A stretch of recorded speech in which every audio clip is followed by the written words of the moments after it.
Whenever I upload a new video to YouTube or MX Installer, I always get a lot of emails coming through or instant messages. People will contact me via Skype, for example, and with questions normally, or people want to clarify certain points.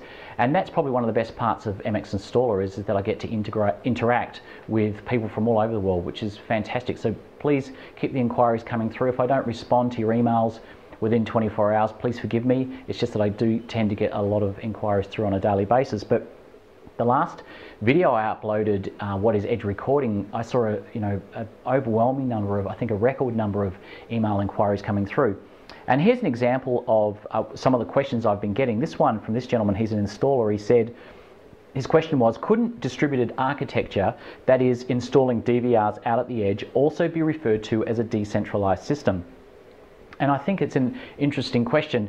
I thought I had answered that in the last couple of videos I've uploaded, but obviously with any new concept, anything new to somebody, it needs to be put in a way that you understand before it sort of clicks in your mind. So I wanted to address that question by first of all talking about distributed architecture and what that means. Distributed architecture is not a new term. It's something that's been around for quite a long time in the security industry.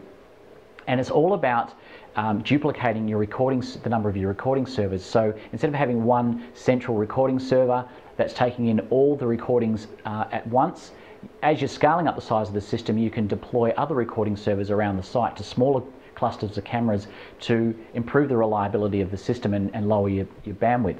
And those recording computers are synchronizing back to a central server that has a central database, not to hold the recordings but to manage the configuration settings.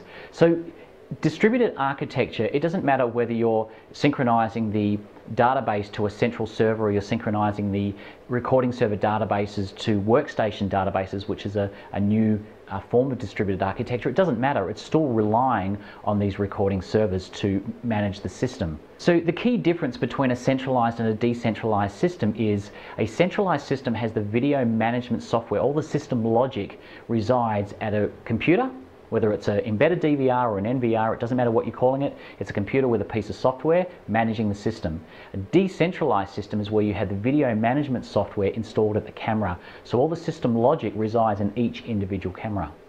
A centralized surveillance system is comprised of cameras that are not self-managing. They're relying on an external computer with software installed to make the key decisions. Whereas cameras in a decentralized system are self-managing, so that's why they don't require external intelligent recording computers. Certainly distributed architecture has its benefits because it balances the server load over a number of servers and it will lower your bandwidth utilization. However, it's extremely expensive because you're duplicating your recording hardware and software costs. So to wrap it up, in a nutshell, if a surveillance system requires dedicated NVRs with licensed video management software installed or embedded DVRs, then that is not a decentralized system. To get an idea of a more commercially viable alternative to using distributed architecture, click on this video link appearing on the screen now. Thanks for watching. To stay informed as new videos are released, subscribe to the IP Academy channel.